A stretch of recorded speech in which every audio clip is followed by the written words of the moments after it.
I'm Caitlin Hartley, the Adobe Creative Campus Lead for Western Sydney University.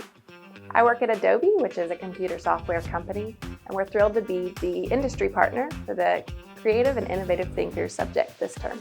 Adobe found that over 2 million job applications list creativity and communication as needed skills, yet over 75% of resumes don't even list these skills. They're critical for graduates that are seeking employment. As the industry partner as part of this subject, we're excited to see students explore an opportunity statement with Adobe and really delve into some creative problem solving when it comes to real-life scenarios. You'll find things like the ability to use generative AI, Adobe Firefly, which is critical to this new generation of skills needed in the workforce.